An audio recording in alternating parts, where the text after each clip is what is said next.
بسم اللہ الرحمن الرحیم۔ 21 رمضان فجر کی نماز کے وقت اس عظیم ہستی پر حملہ ہوا جس کو اللہ کے رسول نے ابو تراب کا لقب دیا۔ فرمایا، تو میرے لیے ایسے ہے جیسے موسیٰ کے لیے ہارون۔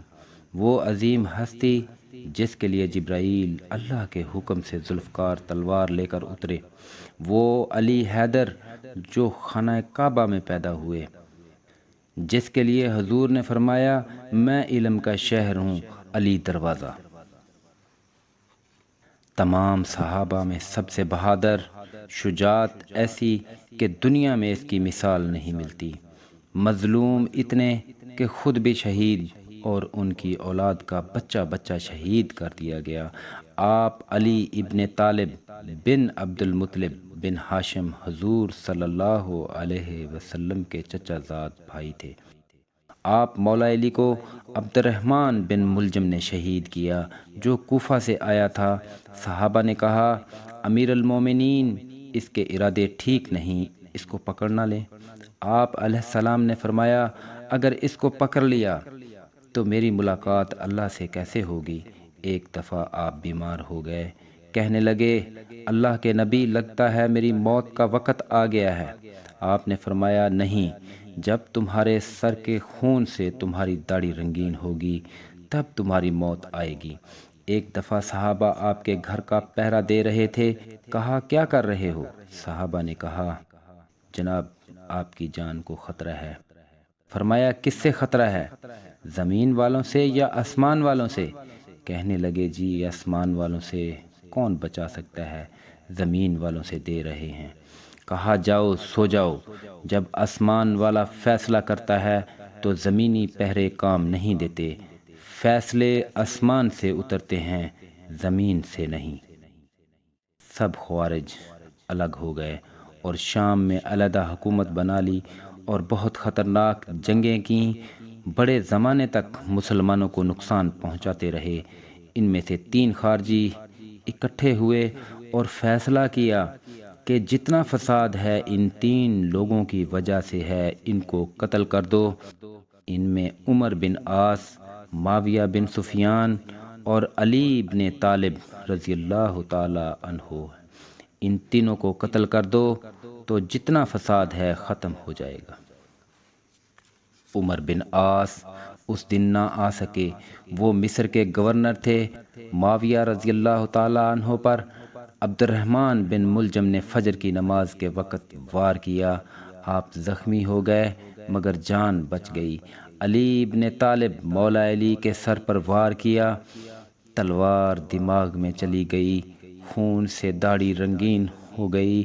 مسجد میں شور مچ گیا، لوگوں نے عبد الرحمن ملجم کو پکڑ لیا، سر سے خون بہہ رہا تھا۔ صحابہ پٹی باندھنے لگے تو اس نے کہا، کوئی فائدہ نہیں پٹی باندھنے کا، میں نے پورا 1 ماہ تلوار کو زہر میں ڈبو کر تر رکھا، پھر آج وار کیا ہے، یہ مر کر ہی رہے گا۔ مولا علی علیہ السلام نے فرمایا، اس کو ٹھنڈا پانی پلاؤ، اس کو کھانا دو، اگر میں زندہ رہا تو خود فیصلہ کروں گا، اگر میں شہید ہو گیا تو پھر پہلی میری درخواست ہے، اس کو معاف کر دینا، اور اگر اسے میرے بدلے میں قتل کرنا چاہو تو ایک ہی وار میں اس کا سر قلم کر دینا، اس کو تکلیف نہ دینا۔ ایک دفعہ جنگ بدر میں کہا، یا رسول اللہ، میری تلوار ٹوٹ گئی، میں اکیلا آپ کا دفاع کر رہا ہوں۔ آپ نے کھجور کی ٹہنی کو توڑا، کہا، علی، اس سے مقابلہ کر لیجئے، ٹہنی مضبوط نہیں ہوتی۔ یا رسول اللہ، اگر آپ کہیں تو میں اس سے ہی مقابلہ کروں گا۔ گھمسان کی جنگ تھی، آپ نے پلٹ کر دیکھا، وہ بھی ٹوٹ گئی تو اللہ کے رسول نے کہا، یا علی، ایک اور ٹہنی لے لیجئے، وہ بھی ٹوٹ گئی۔ جب تیسری مرتبہ کہا تو اس وقت خدا نے کہا، اے جبرائیل، جنت سے ذوالفقار لے آ۔ وہاں سے نزول ہوا۔ اس وقت جبرائیل نے کہا، لا فتح الا علی، لا سیف الذوالفقار۔ کہا، شاہ مرداں، شیر یزداں، قوت پروردگار۔ ایک دفعہ مولا علی اپنے دور حکومت میں مسجد کوفہ میں بیٹھ کر سوکھی روٹی کے ٹکڑے کھا رہے تھے۔ ایک اجنبی آیا، اس نے کہا علی کو ملنا ہے۔ آپ علیہ السلام نے فرمایا علی تو میں ہوں۔ اس نے کہا جانے دو، تم تو علی نہیں ہو سکتے۔ میں نے سنا ہے علی نے خیبر کا دروازہ اکھاڑ کر بائیں ہاتھ میں اٹھا لیا تھا، بعد میں جو 80 صحابہ اس کو ہلا بھی نہ سکے۔ چھوڑو یار، یہ سکی روٹیاں کھانے والا بھی علی ہو سکتا ہے۔ آپ علیہ السلام نے فرمایا اے شخص، علی میں ہی ہوں۔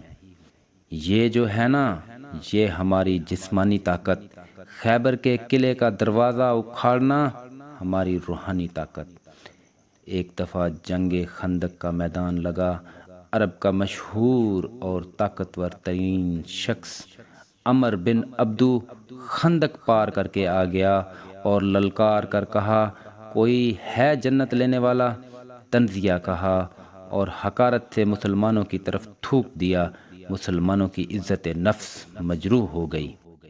مولا علی شیر خدا نے عرض کی یا رسول اللہ، مجھے حکم دیں، میں اس گھونڈے کے مقابلے میں جاتا ہوں۔ نبی پاک صلی اللہ علیہ وسلم نے پگڑی باندھی، پھر خود تلوار دی علی رضی اللہ تعالی عنہ کو۔ علی رضی اللہ تعالیٰ عنہ چلے گئے۔ میدان میں عمر بن عبدو نے کہا میں تجھے نہیں مارنا چاہتا، میرے تعلقات ہیں آپ کے ابا جان سے۔ مولا علی نے کہا میں آپ کو مارنا چاہتا ہوں، کیونکہ جب وفا رسول اللہ سے ہے تو پھر وفا وہی ہونی ہے۔ عمر بن عبدو تیش میں آ گیا، آگ بگولا ہو گیا۔ کہا پورے عرب میں مجھے بھی کوئی چیلنج کر سکتا ہے؟ آپ رضی اللہ تعالیٰ عنہ نے فرمایا میں نے سنا ہے کہ تجھے کوئی 3 باتیں کہے تم ایک مان لیتے ہو؟ اس نے کہا ہاں۔ حضرت علی رضی اللہ تعالیٰ عنہ نے کہا میں تجھے 3 باتیں کہتا ہوں، تمہارا جو دل چاہے ایک بات مان لو۔ حیدر کرار نے کہا کلمہ پڑھ لے اوئے، میں تجھے دعوت اسلام دیتا ہوں۔ جس مقام پر آج میں ہوں تو بھی آ جا، حضور صلی اللہ علیہ وسلم کے ساتھ کھڑا ہو جا۔ اس نے کہا یہ تو میں نہیں کر سکتا۔ مولا کائنات نے فرمایا دوسری بات یہ ہے کہ تو اپنی جان کی حفاظت کر اور واپس چلا جا۔ اس نے علی سے کہا میں عرب کا طاقتور بہادر نڈر، آج تک میرے سامنے کوئی نہیں ٹکا۔ آپ علی رضی اللہ تعالیٰ عنہ نے کہا تیسری بات ہے کہ میدان حاضر ہے۔ میدان لگ گیا، حیدر کرار آ گئے، عمر بن عبدو عرب کا بدماش آ گیا۔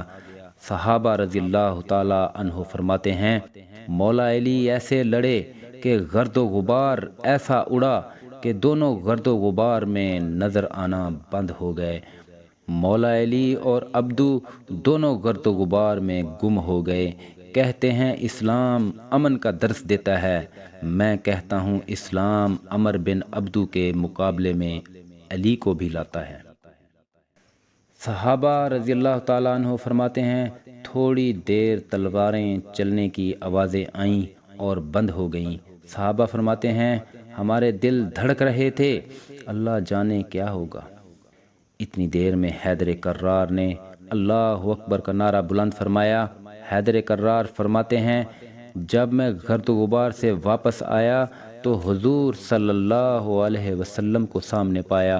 مولا علی فرماتے ہیں حضور کے چہرے کی روشنی اور جاہ و جلال تو پہلے ہی کوئی مثال نہیں۔ جب مجھے فاتحانہ واپس آتے دیکھا تو آپ کا چہرہ مبارک مزید چمک اٹھا۔ مولا علی آ رہے ہیں، تلوار ہاتھ میں ہے، اور کہتے آ رہے تھے یہ بے وقوف تھا، اپنی بے وقوفی میں پتھروں کی مدد کرنے آیا تھا، مطلب بتوں کی۔ فرمایا میں نے رب محمد کی مدد کی بڑی سوچ سمجھ کر۔ آخر میں مولا علی علیہ السلام نے ہمارے لیے فرمایا قیامت تک دنیا کے تمام لشکر، جہان کی فوجیں، دین کے دشمن سب سن لیں کہ اللہ کے بارے میں ہرگز گمان نہیں کرنا کہ کبھی اللہ تعالیٰ اپنے دین کو اور اپنے نبی کو مدد کے بغیر چھوڑ دے گا۔